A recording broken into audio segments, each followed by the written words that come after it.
Hello student, welcome to the class of strength of material. Student, last class में हमने deflection वाला जो chapter था ऑलमोस्ट कवर कर लिया है।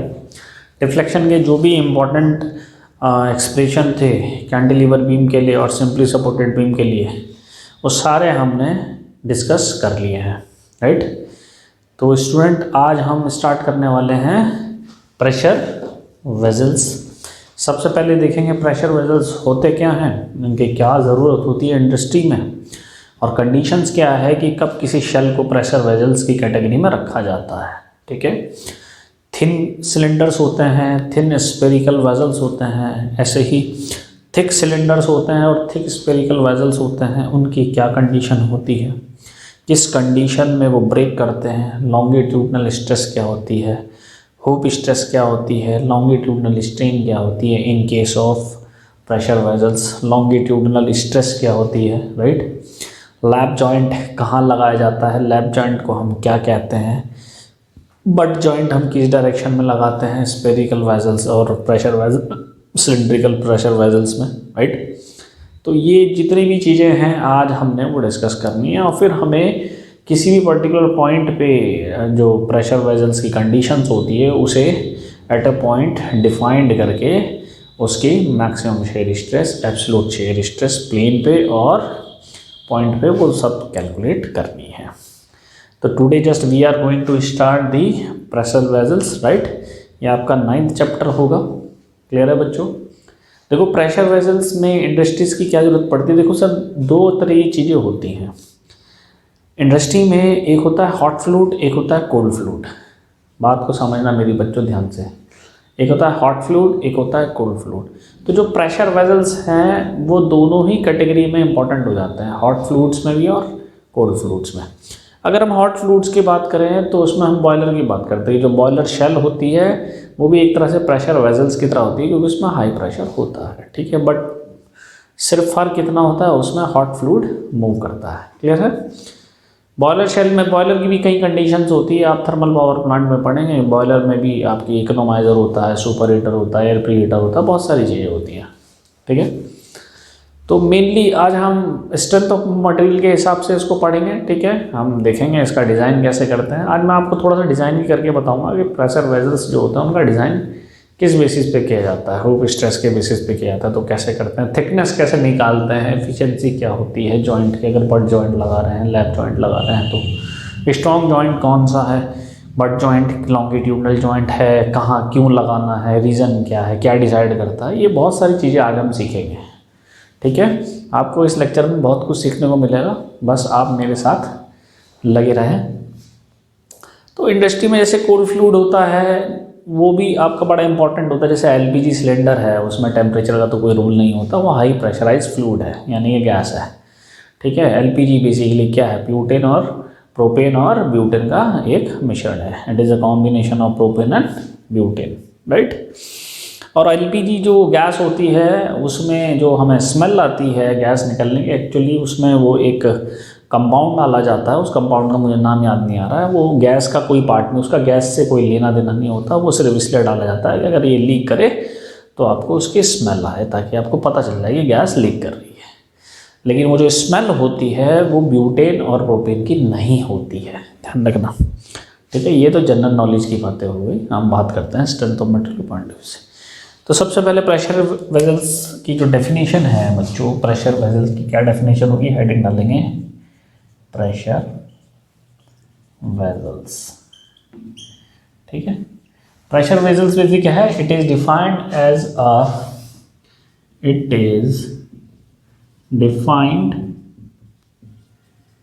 एज अ क्लोज्ड, इंपॉर्टेंट है यहाँ पे, क्लोज्ड सिलिंड्रिकल और spherical, closed cylindrical or spherical container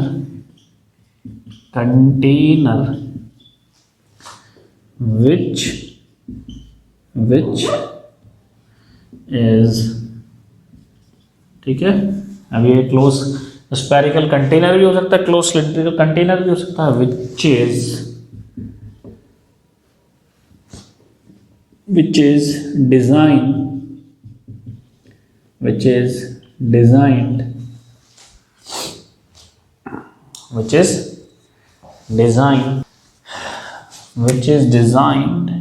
to store a particular fluid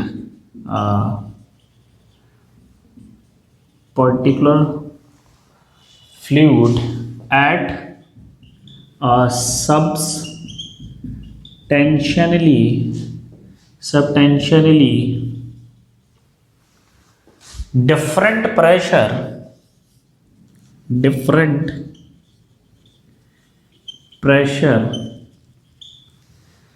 different pressure other than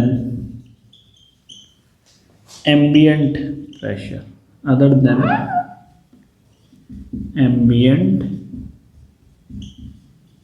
pressure. Ambient pressure को हम एटमॉस्फेरिक प्रेशर भी बोल सकते हैं, होता नहीं है, ध्यान रखना। एटमॉस्फेरिक प्रेशर बोल सकते हैं, वो आपको समझाने के लिए। एम्बिएंट प्रेशर वो है जो बाहर है। अब ये ज़रूरी नहीं एटमॉस्फेरिक प्रेशर ही हो, ठीक है। पहाड़ों पे जाओगे तो एटमॉस्फेरिक प्रेशर की वैल्यू 1 से कम हो जाती है। तो ये बस आपको बात समझाने के लिए मैंने लिखी है। क्या प्रेशर वेजल्स क्या होते हैं? It is defined as a closed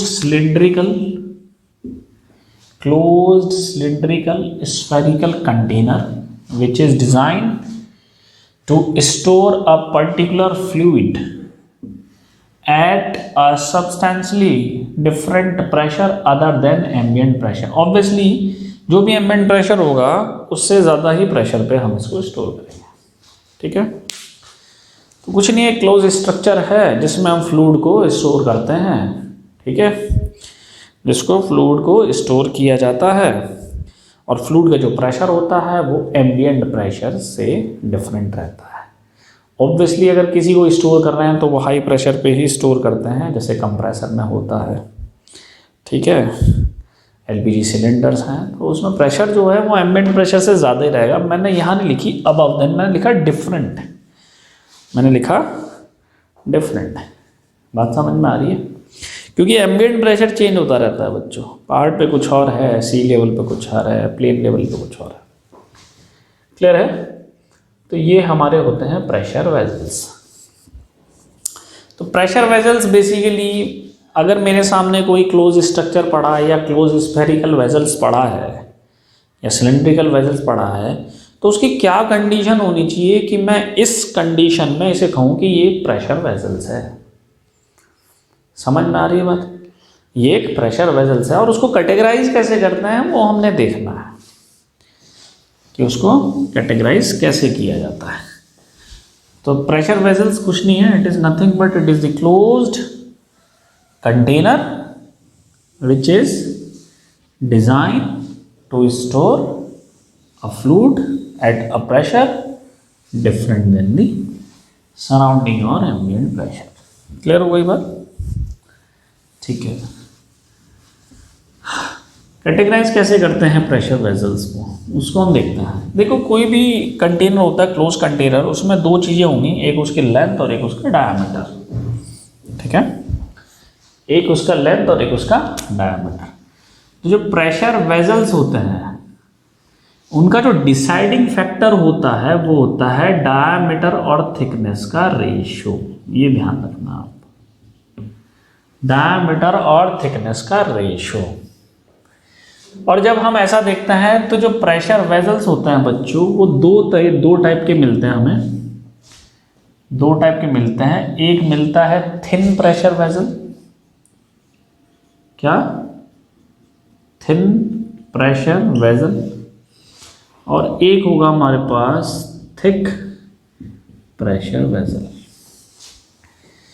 thin pressure vessel तब कहलाता है जब डाया और थिकनेस का रेशो रहेगा 20 से ज़्यादा या उसके बराबर। if d by t ratio will be greater than or equal to 20, then we can say that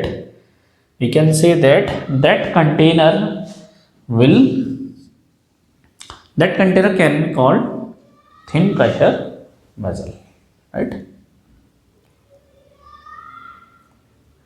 बात करते हैं बच्चों थिक प्रेशर वेसल की। थिक प्रेशर वेसल क्या होगा? If d by t is less than क्या होगा? 20। तो first of all we have to check those conditions, right? और जो भी इस कंडीशन में लाई करेगा उसको हम उससे कैटेगराइज कर देंगे। बात समझ में आ रही है बच्चों? अगर वो इस कैटेगरी में लाई करता है तो कहेंगे थिन प्रेशर वेसल, और अगर वो इस कैटेगरी में लाई करते हैं तो कहेंगे थिक प्रेशर वेसल। क्लियर हो रही है बात? तो if diameter to the thickness ratio will be greater than और equal to 20, then we can say that this is thin pressure vessels. Otherwise क्या कहलाएगा? Thick pressure vessels. ठीक है, अब थिन प्रेशर वेसल्स में कौन कौन से वेसल्स आते हैं वो आपको समझना है। पहला, एलपीजी सिलेंडर जो हमारे घर में रखा है, एलपीजी सिलेंडर। समझ में आ रही बात?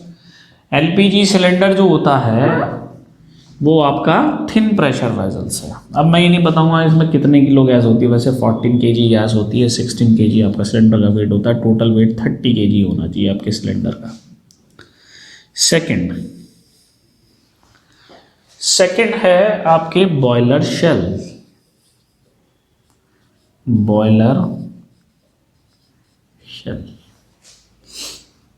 थर्ड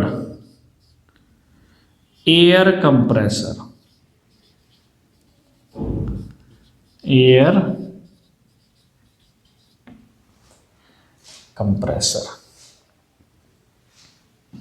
ठीक है। फोर्थ,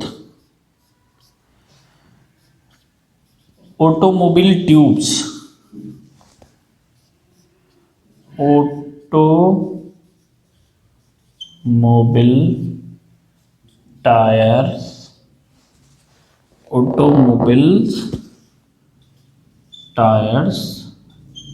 ट्यूब, ये भी होता है हमारा thin pressure vessel, air compressor. ठीक है, दूसरा होगा मतलब जो लास्ट होगा fifth, pressure cooker. Pressure cooker भी इसी की कैटेगरी में आता है। ठीक है, these are my thin pressure vessels, right. Last है स्टोरेज टैंक, जो पानी को स्टोर करने के लिए यूज करते हैं, स्टोरेज टैंक्स। ठीक है, और जो इसके अलावा जितने भी स्टोरेज होते हैं वो सब थिक प्रेशर वेसल्स में आते हैं। तो हमें ये पढ़ना नहीं है, कंपटीशन में इंपॉर्टेंट नहीं है। इसमें एक ही क्वेश्चन आता है, वो मैं आपको बता दूंगा, लामीज थ्योरम पे इनका डिजाइन किया जाता है। ठीक है, लामीज इक्वेशन होती है, हमें ये पढ़ना है। तो बच्चों ये हमको अच्छे से पढ़ना है। ठीक है, उसको पढ़ने से पहले हम पहले थिन प्रेशर वेसल्स को जाने कि थिन प्रेशर वेसल्स जो होते हैं वो कौन कौन से होते हैं। ठीक है, थिन प्रेशर वेसल ये इंपॉर्टेंट है। देखो सब कुछ समझाऊंगा मैं, आराम आराम से समझेंगे सारी चीज़ें। ठीक है, कोई जल्दी नहीं है, भागना नहीं है। ये क्वेश्चन ध्यान रखें, डी बाई डी का रेशियो वाला क्वेश्चन आ जाता है कभी कभी, कुछ बुक इसको 15 भी मानती है। ठीक है, कंफ्यूजन रहता है। ठीक, तो जो थिन प्रेशर वेसल्स होते हैं बच्चों, थिन प्रेशर वेसल्स ये भी दो टाइप के होते हैं, एक होते हैं सिलिंड्रिकल और एक होते हैं स्फेरिकल। सिलिंड्रिकल और स्फेरिकल, सिलिंड्रिकल और स्फेरिकल। ये जो सिलिंड्रिकल होता है ये बड़ा इंपॉर्टेंट है, हमने डिटेल में इसको देखना इसको भी है, पर इस पे सवाल ज़्यादा आते हैं, उसका कारण मैं आपको बताऊंगा। इस पे सवाल ज़्यादा आते हैं। थिन प्रेशर वेजल की कोई वही कंडीशन है कि D/T का जो रेशियो होगा वो ग्रेटर देन होगा 20। ये क्या कहता है D/T का रेशियो? देखो सिंपल सी बात है। फॉर एग्जाम्पल अगर मैं कहता हूँ कि मेरी थिकनेस 10 mm है, तो अगर मेरा डाया 200 mm के बराबर है या डाया मेरा 200 mm से ज़्यादा है, तब मैं कहूँगा ये है मेरा थिन प्रेशर वेजल्स। ये मतलब है उसका, सिंपल। तो हमें क्या करना होता है बच्चों? हमें एक थिकनेस डिसाइड करनी होती है, एक डायमीटर डिसाइड करना होता है। लेंथ इतनी इंपॉर्टेंट नहीं होती हमारे लिए, क्योंकि लेंथ डिपेंड करती है स्पेस पे। जितना हमारे पास स्पेस अवेलेबल होता है, लेंथ हम उतनी ही रखते हैं सिलेंडर की, ठीक है। या हम कहें कि प्रेशर वेजल्स की, क्योंकि सिलेंडर की बात नहीं है, स्फेरिकल वेजल्स भी आते हैं इसमें। समझ में आ रही है बात? तो length is not the main criteria, we have to focus only on the thickness and diameter of the pressure vessels. These are the main factor to design the spherical vessel as well as the cylindrical vessels. Clear है? ठीक है। और spherical vessels में तो length होती ही नहीं है, ठीक है। स्फेरिकल वेजल्स में तो लेंथ होती ही नहीं है, इसलिए length is not the main factor for designing the thin pressure vessels. अब देखो प्रेशर वेजल्स को समझना है तो बच्चों बहुत धीरे धीरे मूव करना पड़ेगा, मैं आपको सारे पॉइंट समझाऊंगा।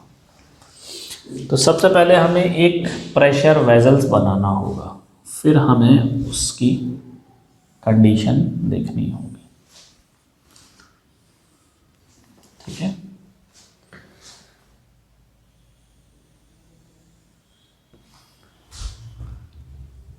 ये इस टाइप से होता है हमारा प्रेशर वेजल्स, ठीक है। बेसिकली बनेगा ऐसे, तो मैं दिखाने के लिए आपको बना रहा था, ठीक है। इसको डॉट डॉट से दिखा तो ज़्यादा बढ़िया है। यहाँ पे देखो, ये एक सिलिंड्रिकल प्रेशर वेसल है, नॉट स्फेरिकल। मैं बात कर रहा हूँ सिलिंड्रिकल प्रेशर वेसल की, ठीक है। चाहे तो आप हेडिंग दे सकते हो यहाँ पे, सिलिंड्रिकल प्रेशर वेजल्स, ठीक है। कंडीशन वही होगी, क्योंकि मैं बात कर रहा हूं थिन की, तो मैं ये मान के चल रहा हूं, I assume that D/T is greater than equal to 20, ठीक है। देखो बच्चों, ये यहां से लेके ना ये लेंथ है हमारी सिलिंड्रिकल प्रेशर वेजल्स की, ये कहलाएगी लेंथ। इसके सेंटर में एक जॉइंट होता है, उस जॉइंट को क्या कहते हैं उसको हमें समझना है। और एक जॉइंट लॉन्गिट्यूडनल डायरेक्शन में होता है, उसको हम क्या कहते हैं उसे हमें समझना है, और अच्छे से समझना है। समझ रहे हो? जो मैं आपको बातें बताऊंगा वो कंसेप्शुअल होती हैं, ठीक है। वही चीज़ें समझने की है, क्योंकि कैलकुलेशन करना तो 10th का बच्चा भी कर लेता है। कैलकुलेशन करना इज़ नॉट इम्पॉर्टेंट, चीज़ें जानना इम्पॉर्टेंट है।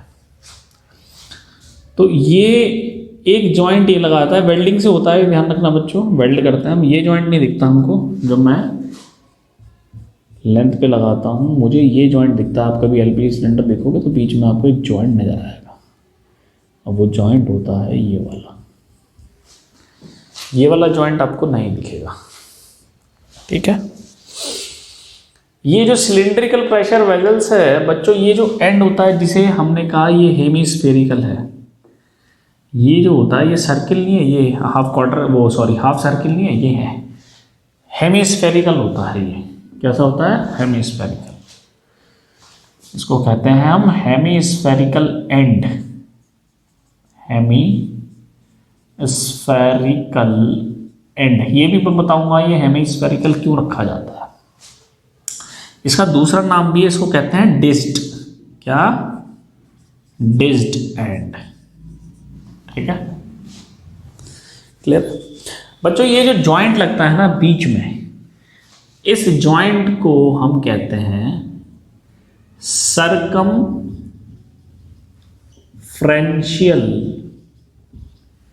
जॉइंट। क्योंकि ये सरकमफ्रेंशियल जॉइंट क्यों? क्योंकि ये पूरा ऐसे लगता है, ये पूरा इस तरह से लगता है सेंटर में, तो पूरी पेरीफेरी को कवर करता है, इसलिए हम इसे कहते हैं सरकमफ्रेंशियल जॉइंट। और ये जो सरकमफ्रेंशियल जॉइंट आपको दिखता है, ये होता है बच्चों लैप जॉइंट। ये ध्यान रखना आप, ये क्या होता है? ये होता है लैप जॉइंट। समझ में आ गई बात? और ये जॉइंट आप जो देख रहे हो, ये जॉइंट कहलाता है लॉन्गिट्यूडनल जॉइंट। ये क्या कहलाता है? Longitudinal joint. ठीक। और लॉन्गिट्यूडनल जॉइंट जो होता है ना बच्चों, ये ध्यान रखना, ये होता है बट जॉइंट। ये होता है बट जॉइंट। अब ये बट जॉइंट क्यों रखा जाता है, इस पे भी बात करनी है। असली चीजें हमें यही सीखनी है। ठीक है, असली चीजें हमें यही सीखनी है। अब देखो थोड़ा सा मैं स्टेप बाय स्टेप चलूंगा। ठीक है, हमें 3 बातें सीखनी है। क्या? बट जॉइंट लेंथ पे क्यों रखा जाता है, पहली बात। दूसरी बात, सरकमफ्रेंशियल जॉइंट लैप जॉइंट ही क्यों रखा जाता है। तीसरी बात, इसको हम हेमिस्फेरिकल क्यों बनाते हैं। और ये जो जॉइंट है लैप जॉइंट, ये कौन से डायमेंशंस को डिसाइड करता है, और बट जॉइंट जो होता है ये कौन से डायमेंशंस को डिसाइड करता है। ये सब बातें हमें जाननी है, इसलिए मैंने ये फिगर बनाया है। समझ में आ गई बात? देखो बच्चों, सबसे पहले क्या है ना, अगर मान लो हमें सिलेंडर को मैन्युफैक्चर करना है, तो सिलेंडर को मैन्युफैक्चर करने के लिए हमें 2 बातें बड़ी ध्यान रखने वाली है। क्या? एक तो उसकी लेंथ, कि उसकी लेंथ कितनी होनी चाहिए, और दूसरा क्या होना चाहिए, उसका डायामीटर। थिकनेस तो बाद की बात है कि थिकनेस हम कितनी रखेंगे। तो पहले उसकी लंबाई, ठीक है, और उसकी पेरीमीटर क्या रखें, पेरीमीटर क्या डिसाइड करेगा, डायामीटर बेसिकली। समझ में आ रही है बात?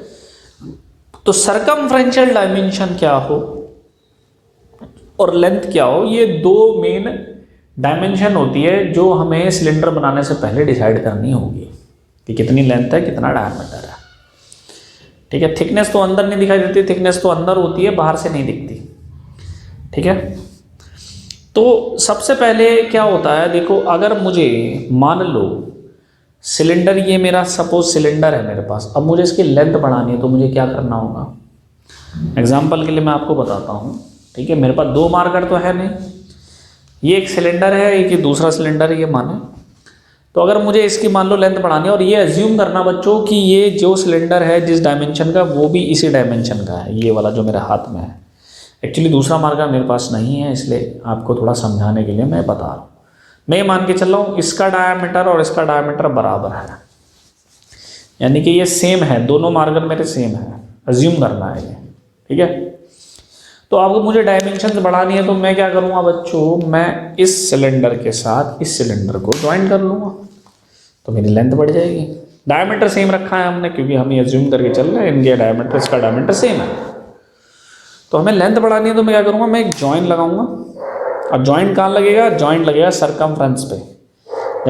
जब मुझे इसे जोड़ना है, तो मैं क्या करूँगा, वेल्डिंग से चारों तरफ सरकमफ्रेंस जॉइंट लगाऊंगा। ठीक है, तो बेसिकली जो सरकमफ्रेंशियल जॉइंट है जो हम चारों तरफ से लगा रहे हैं, वो हमारी क्या डिसाइड कर रहा है, लेंथ डिसाइड कर रहा है। क्योंकि सरकमफ्रेंशियल जॉइंट हम लगा रहे हैं, इसका मतलब हमारी लेंथ बढ़ रही है। अगर हम एक सिलेंडर से दूसरे सिलेंडर को जोड़े, तो circumferential joint in case of pressure vessels क्या डिसाइड करता है, circumferential joint always decides the length of the pressure vessels. सबसे पहला पॉइंट, नोट पॉइंट चलेंगे यहाँ पे, बड़े इंपॉर्टेंट है। ठीक है, तो यहाँ पे सबसे पहला नोट पॉइंट लिखेंगे, फर्स्ट नोट। ठीक है, फिर हम बात करेंगे लैप जॉइंट क्यों बनाया जाता है, उसको भी देखेंगे। तो सबसे पहला पॉइंट आएगा circumferential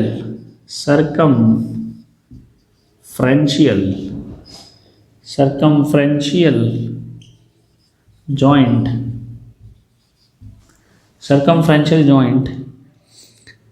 always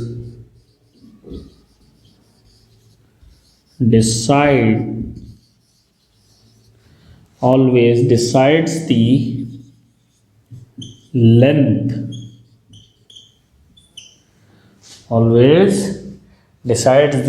of the pressure vessel. ये क्वेश्चन आता है, ध्यान रखना बच्चों कि जो सर्कमफ्रेंशियल जॉइंट है वो क्या डिसाइड करता है? Length, diameter, thickness, none of the वो आंसर आएगा लेंथ। क्लियर है? ठीक हो गई बात।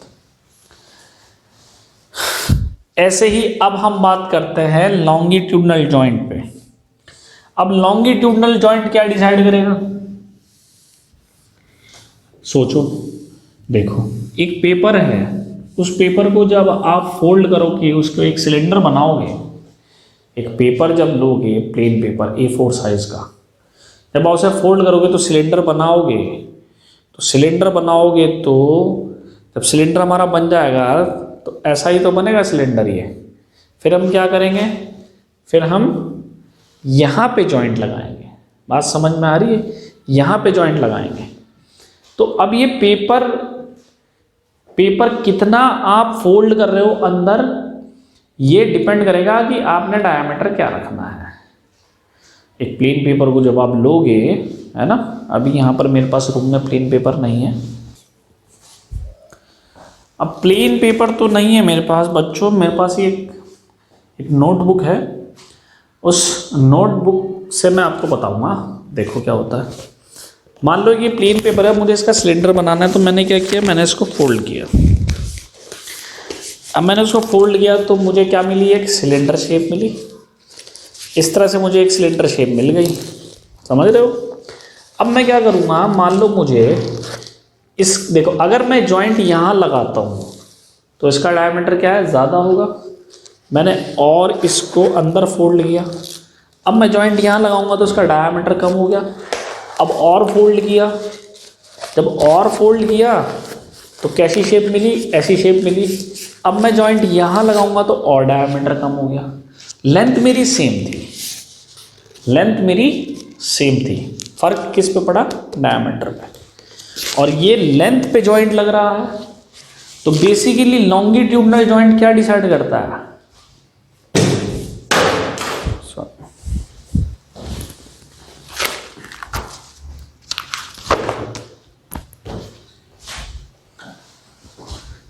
तो बेसिकली स्टूडेंट अभी हमने देखा कि लॉन्गिट्यूडनल क्या डिसाइड करता है?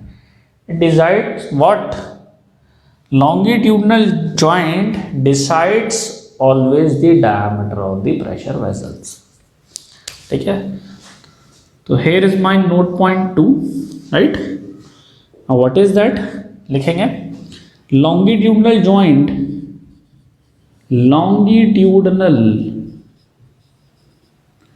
longitudinal joint is always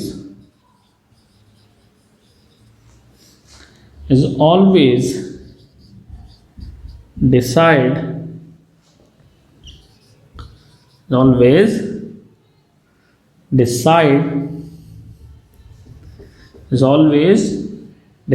the diameter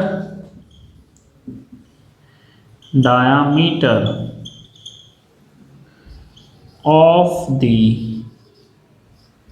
pressure vessels। ये बातें आपको ध्यान रखनी है बच्चों। लॉन्गिट्यूडनल जॉइंट क्या डिसाइड करता है? Longitudinal joint decides the diameter of pressure vessel, and when we are talking about the circumferential joint, तो it decide the length of the pressure vessels, right? So these are the points that we have seen right now. Now let's move on the thickness of the pressure vessels। कि thickness जो होगी pressure vessels की, उसका deciding factor क्या होगा? उसका deciding factor design होगा बच्चों। उसका डिसाइडिंग फैक्टर क्या होगा? डिज़ाइन। जब हम डिज़ाइन करेंगे तो हम थिकनेस को फाइंड आउट करेंगे। किस तरह से करेंगे? देखेंगे, निकाल लेंगे। ठीक है?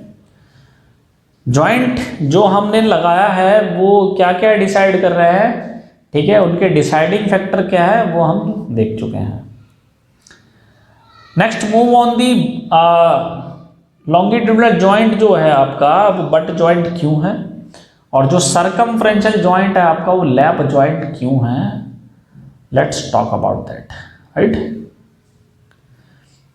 तो बट जॉइंट देखो, सबसे पहले हमें ये जानना होगा, इन चीजों को जानने से पहले, कि बट जॉइंट और बट जॉइंट और लैप जॉइंट में क्या डिफरेंस होता है, पहले हमें उसको जानना चाहिए, तब हम कुछ डिसाइड कर सकते हैं कि why we are using butt joint in the longitudinal direction and circumferential joint lap joint in the circumferential direction. ठीक है, तो ये हमें डिसाइड करने से पहले हमें डिसाइड करना है कि बट जॉइंट क्या है और लैप जॉइंट क्या है, राइट। देखते हैं। देखो बच्चों, बट जॉइंट क्या होता है, बट जॉइंट में ओवरलैपिंग नहीं होती, बट जॉइंट में ओवरलैपिंग नहीं होती, पर मैं आपको डिज़ाइन के पॉइंट ऑफ व्यू से समझाऊंगा कि बट जॉइंट का क्या एडवांटेज है और लैप जॉइंट का क्या डिसएडवांटेज है। बट जॉइंट कैसा होगा, बट जॉइंट में कोई भी ओवरलैपिंग नहीं होती,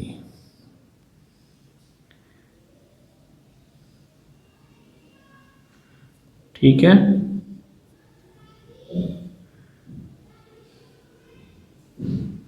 ये मेरा बट जॉइंट होगा, इसमें हमने कोई ओवरलैपिंग नहीं की है, ठीक है। ये मेरी वेल्डिंग है, ठीक है। ये मेरा वर्क पीस है, इसको हम अगर ऐसे दिखाएं क्रॉस सेक्शन से तो कैसा दिखेगा, कुछ ऐसा दिखेगा। ये मेरा टॉप व्यू है और ये मेरा फ्रंट कह लो आप, ठीक है। इस तरीके से ये हमें कैसे दिखेगा, ऐसा दिखेगा,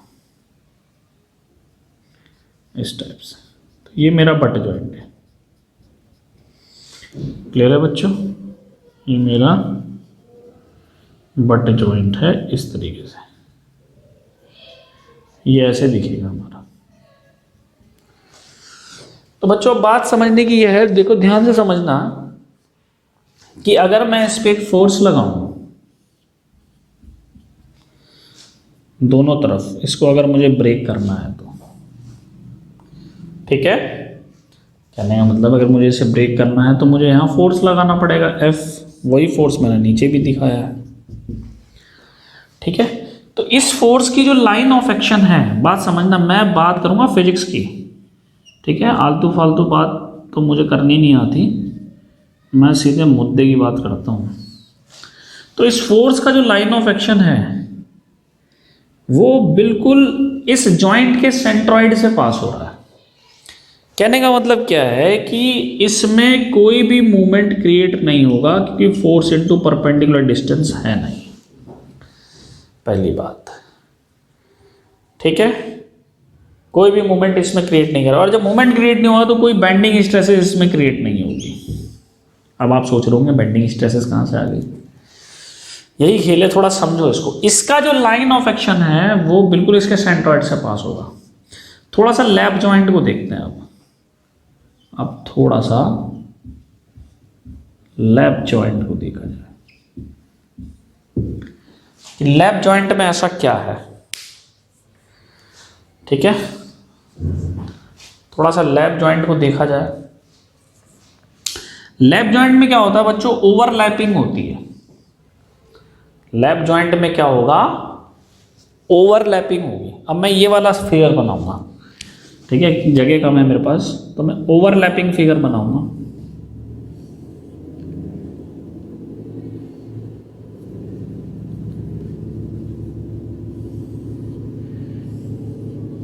लैप जॉइंट ऐसा होगा इस टाइप से, ठीक है। यहाँ हमारी वेल्डिंग हो जाएगी इस तरह से, ये सारी वेल्डिंग हो गई है, क्लियर हो गई बात। ये मेरा लैप जॉइंट हो गया,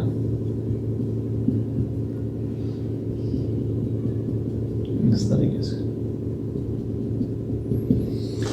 अब यहाँ एक प्रॉब्लम है बच्चों, यहाँ क्या प्रॉब्लम है, क्या प्रॉब्लम है यहाँ पे, थोड़ी सी ये एज भी निकली होगी बाहर, यहाँ पे यहाँ दिक्कत ये है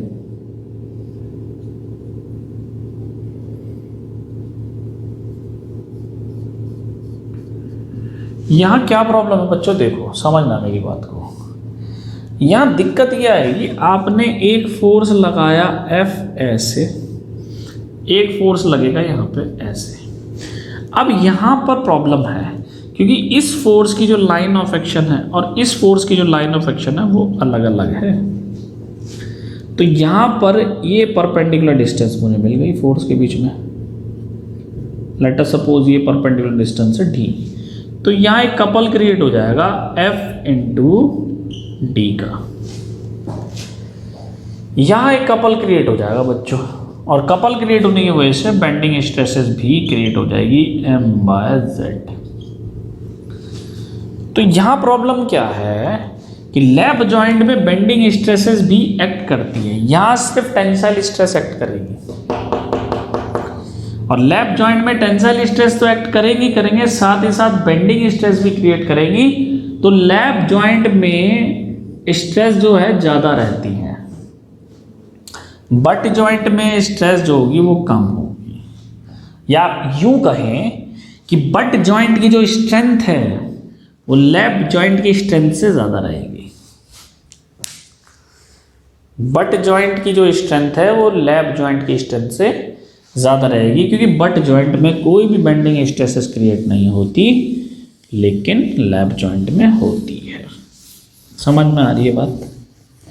ये बात हमें समझ में आ गई। हर एक पॉइंट को समझेंगे, बड़ा मज़ेदार होने वाला, ठीक है, एक एक पॉइंट को।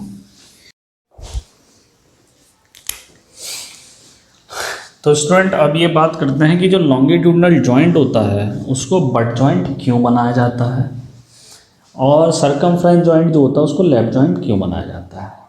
हम ये देख चुके हैं कि बट जॉइंट जो है वो ज़्यादा स्ट्रॉन्ग होगा लैप जॉइंट से, रीज़न इसमें मूवमेंट क्रिएट नहीं होता, ठीक है।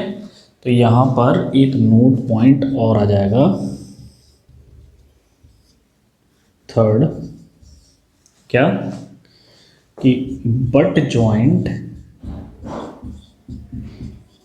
इज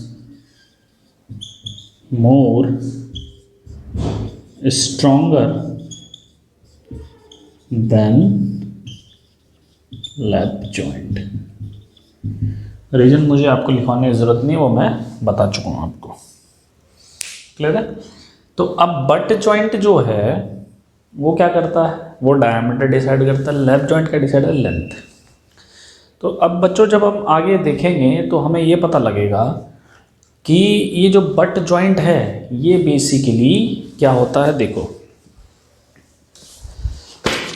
जब कभी भी सिलेंडर में प्रेशर क्रिएट होता है फ्लूइड का, ठीक है, तो सिलेंडर की जो टेंडेंसी होती है बच्चों, वो टेंडेंसी होती है इस तरह से खुलने की। समझ रही है बात? मेरी बात को ध्यान से समझना कि सिलेंडर की जो टेंडेंसी होती है वो इस तरह से खुलने की होती है। रीज़न क्या है कि आगे और पीछे की तरफ जो फोर्स क्रिएट होगा फ्लूइड का वो इतना ज़्यादा नहीं होता जितना पेरीफेरी या सर्कमफ्रेंशियल डायरेक्शन में रहता है। उसका कारण ये होता है क्योंकि हमने सर्कमफ्रेंशियली इसको होल्ड किया हुआ है। तो जब सर्कमफ्रेंशियली होल्ड किया हुआ है तो ज़्यादा जो एरिया है वो सर्कमफ्रेंस का क्रिएट होता है, जिसे हम सरफेस एरिया कहेंगे। तो सरफेस एरिया ज़्यादा होने की वजह से कि जो अफेक्ट होगा फ्लूइड के प्रेशर का वो सर्कमफ्रेंशियली ज़्यादा होगा, यहाँ और यहाँ कम नहीं, क्रॉस सेक्शन में इतना नहीं होगा। तो जब कभी भी बस्टिंग होगी ना सिलेंडर की या स्फेरिकल वेसल्स की, बस्टिंग होती है इस तरीके से कि जब बस्टिंग होगी तो ऐसे बस्ट करेगा। तो जब वो ऐसे कभी बस्ट नहीं करेगा, इस तरह से कभी बस्ट नहीं करेगा। बस्टिंग जो होगी, बस्टिंग होगी इस तरह से। तो जब बस्टिंग इस तरह से होगी तो इसका रीज़न क्या है? उसका रीज़न ये है कि जो सर्कमफ्रेंस में आने वाली स्ट्रेस है वो ज़्यादा होती है। सिलेंडर के केस में, ठीक है। सिलेंडर की अगर हम बात करें तो जो सरकमफ्रेंशियल में आने वाली जो होती है, सरकमफ्रेंस पे आने वाली जो स्ट्रेस होती है वो ज़्यादा होती है, क्योंकि यही फोर्स ज़्यादा बियर करता है फ्लूइड का, ठीक है। चारों तरफ से हमने उसे घेरा हुआ है और उस पर फोर्स ज़्यादा क्रिएट हो रहा है तो वो ऐसे खुलेगा। तो सरकमफ्रेंशियल स्ट्रेस, जिसको हम हुप स्ट्रेस भी कहते हैं, आगे देखेंगे वो। तो कहने का मतलब क्या है कि ये सरकमफ्रेंस फोर्स की वजह से इस तरह से खुलेगी, लेकिन खुल कौन सा रहा है? जॉइंट खुल रहा है, बट जॉइंट, ये लेंथ पे जो लगा हुआ है। तो बट जॉइंट क्यों? बट जॉइंट मतलब ये इस तरह से जब ओपन होगा तो ये जो जॉइंट हमने लेंथ वाइज लगाया था इसकी खुलने की टेंडेंसी ज़्यादा होगी। तो इसको हमें स्ट्रांग बनाना है, हमें इसको स्ट्रांग बनाना है कि इसकी खुलने की टेंडेंसी ज़्यादा होगी। रीज़न, इस पे स्ट्रेस ज़्यादा होती है। तो ऐसा हम कह सकते हैं कि इस डायरेक्शन में स्ट्रेस ज़्यादा होने की वजह से हमें इस जॉइंट को स्ट्रांग बनाना है। इस जॉइंट को स्ट्रांग नहीं बनाना, क्योंकि इस जॉइंट पे क्या होगा? इस जॉइंट पे स्ट्रेस कम रहेगी, स्ट्रेस इस जॉइंट पे ज़्यादा रहती है। अभी हम देखेंगे आगे कि जो हुप स्ट्रेस होती है बच्चों को लॉन्गिट्यूडनल स्ट्रेस से ज़्यादा रहती है, ठीक है। तो यहाँ पर एक हम फोर्थ पॉइंट और लिख सकते हैं कि why longitudinal joint is to be taken as butt joint in case of cylinder. Clear है? रीजन ये है कि जो हुप स्ट्रेस होती है वो किसको ओपन अप करेगी? लॉन्गिट्यूडनल जॉइंट को। तो जो सरकमफ्रेंशियल स्ट्रेस होती है, ये सरकमफ्रेंशियल जॉइंट है, नॉट सरकमफ्रेंशियल स्ट्रेस। तो हुप स्ट्रेस कहते हैं उसे बेसिकली। तो जो हुप स्ट्रेस बेसिकली अफेक्ट डालती है वो किस पर डालती है? लॉन्गिट्यूडनल जॉइंट, यानी कि जिसको हम बट जॉइंट की रख रहे हैं, ठीक है। तो यहाँ पे हमें ध्यान देना है फिर, क्यों? कि जो लॉन्गिट्यूडनल जॉइंट है मेरा, लॉन्गिट्यूडनल जॉइंट, ये क्या होना है? It has to be strong. Reason है मोर स्ट्रेस, और जब इसको स्ट्रॉन्ग रहना है तो ये कौन सा बनाना है? इसको हमें बट जॉइंट का बनाना है। आई होप ये पॉइंट आपको क्लियर हो गया हो। लॉन्गिट्यूडनल जॉइंट बट जॉइंट इसलिए होता है क्योंकि उस पर स्ट्रेस ज़्यादा होती है और इसको स्ट्रॉन्ग हमने बनाना है, और हमें पता है but joint is more stronger then the lap joint,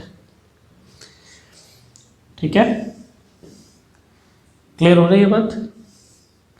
longitudinal joint पे कौन सी स्ट्रेस आती है? क्वेश्चन आता है, देखो क्वेश्चन किस तरह से पूछा जाता है कि जो लॉन्गिट्यूडनल स्ट्रेस होती है, क्वेश्चन ऐसे पूछा जाता है कि जो लॉन्गिट्यूडनल स्ट्रेस होती है, लॉन्गिट्यूडनल जॉइंट पे कौन सी स्ट्रेस रहती है? तो लॉन्गिट्यूडनल स्ट्रेस जॉइंट पे स्ट्रेस रहती है हुप स्ट्रेस, उसको हम देखेंगे। फिफ्थ पॉइंट क्या आ जाएगा कि एट लॉन्गिट्यूडनल जॉइंट पे स्ट्रेस कौन सी होगी? Hoop stress. इसको कैसे कैलकुलेट करते हैं नेक्स्ट लेक्चर पे देखेंगे। और हुप स्ट्रेस का दूसरा नाम है सरकमफ्रेंशियल स्ट्रेस।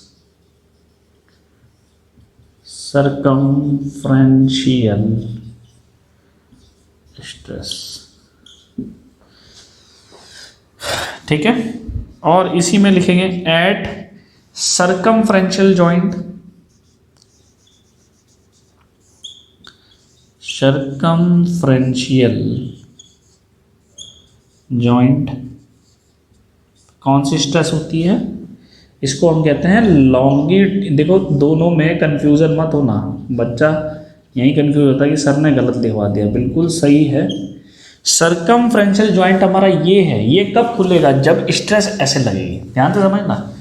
ये कब ओपन अप होगा? इसकी टूटने की टेंडेंसी कब होगी? जब स्ट्रेस की डायरेक्शन क्या होगी? ऐसी और ऐसी, तभी तो इसमें खिंचाव पैदा होगा। समझ में आ रही है बात? तो ये डायरेक्शन कौन सी है? लॉन्गिट्यूडनल डायरेक्शन, यानी कि एट सर्कमफ्रेंशियल जॉइंट पे क्या होगा? लॉन्गिट्यूडनल स्ट्रेस होगी, लॉन्गिट्यूडनल स्ट्रेस होगी, ध्यान रखना बच्चों। और लॉन्गिट्यूडनल जॉइंट जो है ये कैसे खुलेगा? जब स्ट्रेस ऐसे होगी तभी तो ओपन होगा ये। और ये जो डायरेक्शन होती है सिलेंडर में, ये वाली जो डायरेक्शन है ये सर्कमफ्रेंशियल डायरेक्शन है, इसलिए कहते हैं सर्कमफ्रेंशियल स्ट्रेस और हूप स्ट्रेस। समझ में आ रही बात? ठीक हो गया ये पॉइंट। अच्छा, आई होप आपको क्लियर हो गया है कि बट जॉइंट स्ट्रॉन्ग क्यों होना चाहिए, नहीं सॉरी, बट जॉइंट क्यों लगाते हैं लॉन्गिट्यूडनल डायरेक्शन में? क्योंकि हूप स्ट्रेस की वैल्यू ज़्यादा रहती है। किसी ने पूछा कि भैया लॉन्गिट्यूडनल जो हमारा जॉइंट होता है वो बट जॉइंट क्यों रखा जाता है? रीज़न, लॉन्गिट्यूडनल जॉइंट पे हूप स्ट्रेस होती है, और हूप स्ट्रेस होती है हमारे 6 पॉइंट और आ जाएगा यहाँ पे, अभी हम देखेंगे, प्रूफ है ये कि जो हूप स्ट्रेस होती है बच्चों, हूप स्ट्रेस ये बहुत ज़्यादा रहती है लॉन्गिट्यूडनल स्ट्रेस से। लॉन्गिट्यूडनल रीज़न फिजिक्स मैंने बता दी है क्या? क्योंकि लॉन्गिट्यूडनल स्ट्रेस को वियर करने के लिए सिर्फ क्रॉस सेक्शन वाले मेटल काम करेगा, मटेरियल जो होगा। जैसे मान लो इसको हमें ब्रेक करने से रोकना है तो इसकी जो रेजिस्टिंग पावर होगी वो सिर्फ क्रॉस सेक्शन पे होगी, ठीक है? यानी कि उसको रोकने वाला जो मटेरियल है वो कम है, लेकिन ये फिर भी ब्रेक नहीं होता क्योंकि इसकी वैल्यू कम रहती है। इसको हम कैलकुलेट करेंगे, ठीक है? अभी इसको हम प्रूफ करेंगे, प्रूफ है, डेरिवेशन है एक्चुअली। ये स्टेटमेंट मुझे अभी लिखवाना नहीं चाहिए क्योंकि अभी हमने प्रूफ नहीं किया, लेकिन थोड़ा सा इन्फॉर्मेशन बताने के लिए कि ताकि आप इसको समझ सको। यहाँ पर स्ट्रेस ज़्यादा रहेगी इसको खुलने की, इसको ये ब्रेक हो इससे पहले ये ब्रेक हो जाता है, इसीलिए यहाँ मुझे बट चाहिए और यहाँ मुझे लैप चाहिए। सिंपल सा रीज़न है, ठीक है? नेक्स्ट, हेमिस्फेरिकल एंड को डिश एंड क्यों कहते हैं और क्यों बनाया जाता है? फॉर एग्जांपल अगर मैं कहूँ कि ये हेमिस्फेरिकल ना होगी, हमने कहा कि ये फ्लैट है ऐसे करके, तो यहाँ क्या होगा कि ये हमने इस तरह से रख दिया, अब क्या होगा? तो ऐसा करने से ये जो कॉर्नर है ना, ये कॉर्नर, यहाँ पे स्ट्रेस कंसंट्रेशन बहुत बढ़ जाता है। इस केस में कॉर्नर्स पे स्ट्रेस कंसंट्रेशन बहुत ज़्यादा बढ़ेगा, यहाँ पे स्ट्रेस कंसंट्रेशन बहुत ज़्यादा होगा, तो इसकी टेंडेंसी होगी फिर कॉर्नर से टूटने की। यहाँ पर स्ट्रेस बहुत ज़्यादा हो जाएगी, यहाँ पर स्ट्रेस हूप स्ट्रेस से भी ज़्यादा हो जाती है क्योंकि यहाँ पर बिल्कुल शार्प आपका एज होती है, तो यहाँ जब शार्प एज आती है तो ये पॉइंट मिल जाता है हमें, और पॉइंट का कोई एरिया होता नहीं, तो यहाँ पर बहुत ज़्यादा स्ट्रेस जनरेट हो जाती है, ऑलमोस्ट इनफाइनाइट स्ट्रेस जनरेट हो जाती है, इसलिए सिलेंडर जो है यहाँ से टूटने की टेंडेंसी रखता है। तो ये प्रॉब्लम ना आए तो हम इसे क्या करेंगे, हम इसे एक्सटेंड करके जो इसकी रेजिस्टिंग पावर है उसको बढ़ा देंगे या इसका जो इफेक्ट है वो कम कर देंगे, तो स्ट्रेस कंसंट्रेशन ना हो इसीलिए हम इसको हेमिस्फेरिकल बना देंगे। समझ में आ रही बात? ये हम हेमिस्फेरिकल बना देंगे सिलेंडर को, इसको भी हटाएंगे यहाँ से, और ये जो एंड होता है इसको हम डिश एंड कहते हैं। एंड क्या होता है? ये एंड कहलाता है डिश एंड, ये एंड कहलाता है डिश एंड, डिश्ड एंड। समझ में आ रही है बात? तो हमने डिश्ड एंड क्यों प्रोवाइड किया सिलेंडर में? Because we want to reduce stress concentration at the corners of the pressure vessel. तो यहाँ पर नोट 6 पॉइंट आएगा क्या? डिश्ड एंड provides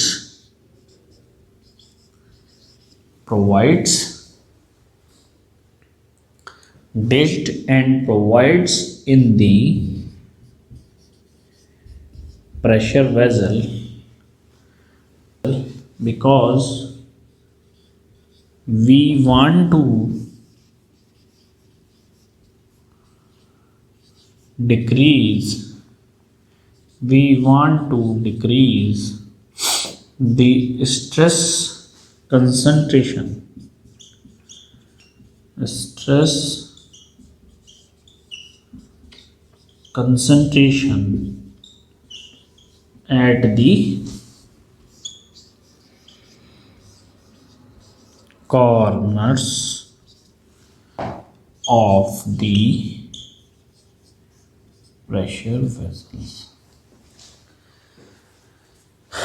तो स्टूडेंट आई होप आपको ये पॉइंट सारे क्लियर हुए हो, ठीक है, आपको ये सारे पॉइंट क्लियर हो। मटेरियल की बात अलग है, ठीक है, मटेरियल चूजेबल एल्युमिनियम का भी हो सकता है, माइल्ड स्टील का भी हो सकता है, ठीक है, ऐसा कुछ नहीं है, ठीक है। मटेरियल तो डिपेंड करता है कि उसमें जो फ्लूइड आप स्टोर कर रहे हैं उसका प्रेशर क्या है। प्रेशर कम है तो मटेरियल ज़्यादा स्ट्रॉन्ग नहीं रखते, प्रेशर ज़्यादा है तो मटेरियल स्ट्रॉन्ग रखना पड़ता है। क्लियर है? तो ये जो स्ट्रेस कंसेंट्रेशन यहाँ कॉर्नर्स पे आती हैं वो डिश एंड से ख़त्म हो जाती है ऑलमोस्ट। ये स्ट्रेस जो पहले टकरा रही थी अब ये सीधी सीधी इस तरह से चली जाती है स्ट्रेस, ठीक है, इसको जगह मिल जाती है स्ट्रेस को मूव करने की। समझ में आ रही है बात? तो जो हमें एक शार्प एज मिल रहा था यहाँ, पहले ऐसे जाके ऐसे आ रहा था ये शार्प एज को हम ख़त्म कर देते हैं, ठीक है। तो dish end provides in the pressure vessel because we want to decrease the stress concentration at the corners of the pressure vessels. तो थोड़ा सा एक समराइज करते हैं, ठीक है। फर्स्ट पॉइंट क्या था? फर्स्ट पॉइंट था कि सर्कमफ्रेंशियल जॉइंट को हम लैप जॉइंट कहते हैं, ठीक है, और लॉन्गिट्यूडनल जॉइंट को हम क्या कहते हैं? बट जॉइंट कहते हैं, ठीक है। सर्कमफ्रेंशियल जॉइंट क्या डिसाइड करता है? सर्कमफ्रेंशियल जॉइंट आपकी लेंथ डिसाइड करता है, लैप जॉइंट आपकी लेंथ डिसाइड करता है, लॉन्गिट्यूडनल जॉइंट और बट जॉइंट आपका क्या डिसाइड करता है? लॉन्गिट्यूडनल जॉइंट आपका डायमीटर डिसाइड करता है, ठीक है। क्लियर हो गई ये बात? चूंकि बट जॉइंट मुझे मालूम है लैप जॉइंट से ज़्यादा स्ट्रॉन्ग होता है, तो इस जॉइंट को हमें वहाँ रखना है जहाँ स्ट्रेस ज़्यादा होती है, और स्ट्रेस ज़्यादा होती है हुप डायरेक्शन में, सर्कमफ्रेंशियल डायरेक्शन में, और जब सर्कमफ्रेंशियल के डायरेक्शन में बस्टिंग होती है तो लॉन्गिट्यूडनल जॉइंट लैप जॉइंट से पहले खुल जाता है, क्योंकि इस जॉइंट पे स्ट्रेस ज़्यादा होती है, इस जॉइंट पे स्ट्रेस कम होती है, तो टेंडेंसी जो होती है वो बट जॉइंट की जल्दी होती है खुलने की लैप जॉइंट से पहले की। या हम डायरेक्शन वाइज बात करें कि जो लॉन्गिट्यूडनल डायरेक्शन में जो कोई भी जॉइंट आपने रखा है उस जॉइंट की टेंडेंसी पहले होगी खुलने की in comparison of lap joint या सर्कमफ्रेंशियल जॉइंट। क्लियर हो रही है बात? या ऐसे समझ लें इसको कि अगर हम ये मान लेते कि सर्कमफ्रेंशियल जॉइंट मान लो हमने बट जॉइंट रखा होता और लॉन्गिट्यूडनल जॉइंट हमने लैप जॉइंट रखा होता, तो जो लॉन्गिट्यूडनल जॉइंट है उसकी टेंडेंसी पहले है खुलने की, तो जब उसकी टेंडेंसी पहले है खुलने की तो यहाँ तो हमें वीक जॉइंट नहीं चाहिए ना, यहाँ हमें स्ट्रॉन्ग जॉइंट चाहिए। तो स्ट्रॉन्ग जॉइंट इसलिए यहाँ रखना है क्योंकि यहाँ स्ट्रेस ज़्यादा है, इसीलिए यहाँ हम बट जॉइंट रखते हैं। ये आपको दिखेगा नहीं सिलेंडर में, ये अंदर होता है, ठीक है, ये अंदर होता है, ये जॉइंट आपको क्लियरली दिखेगा लैप जॉइंट सिलेंडर में बीच में जो होता है, ठीक है। और सिलेंडर की मैन्युफैक्चरिंग के अपने तरीके हैं, ब्लो मोल्डिंग से भी होते हैं, बहुत सारे प्रोसेस होते हैं उसको बनाने के, ठीक है, फोर्जिंग भी है, हॉट फोर्जिंग। तो बच्चों आई होप आपको ये सारी चीज़ें क्लियर हुई हों जो हमने डिस्कस की हैं, ठीक है। अब नेक्स्ट क्लास में हम क्या देखेंगे? नेक्स्ट क्लास में हमने देखना है कि जो सिलेंड्रिकल ये प्रेशर वेसल है इसमें जो लॉन्गिट्यूडनल स्ट्रेस होगी और जो हुप स्ट्रेस होगी उसकी कैलकुलेशन कैसे की जाती है, राइट। उन दोनों की कैलकुलेशन देखेंगे, ठीक है। सिलेंड्रिकल में भी देखेंगे और आपका स्फेरिकल में भी देखेंगे, दोनों में देख लेंगे। और उससे जो नेक्स्ट क्लास होगी उसमें फिर stress at a point biaxial loading condition है। ये बायएक्सियल लोडिंग कंडीशन होती है क्योंकि एक लॉन्गिट्यूडनल स्ट्रेस क्रिएट हो रही है और एक सर्कमफ्रेंशियल स्ट्रेस क्रिएट हो रही है, इसे हम मूव स्ट्रेस कहते हैं। दोनों की डायरेक्शन 90 डिग्री है, ये ऐसे स्ट्रेस क्रिएट होती है, ऐसे क्रिएट होती है, तो ये बायएक्सियल स्टेट ऑफ स्ट्रेस होगा, तो बायएक्सियल स्टेट ऑफ स्ट्रेस होगा। फिर उसकी कैलकुलेशन कैसे करते हैं वो आगे देखेंगे हम लोग, ठीक है। और इसको एक प्लेन स्ट्रेस प्रॉब्लम मान के ट्रीट किया जाता है, वो डिस्कस करेंगे। इसको प्लेन स्ट्रेस प्रॉब्लम मान के ट्रीट क्यों किया जाता है वो भी चीज़ हम देखने वाले हैं। समझ में आ रही है बात? तो आई होप बच्चों आपको ये इंट्रोडक्टरी पार्ट जो है प्रेशर वेसल्स का वो क्लियर हुआ हो। ठीक है, नेक्स्ट क्लास में मिलते हैं। Thank you very much.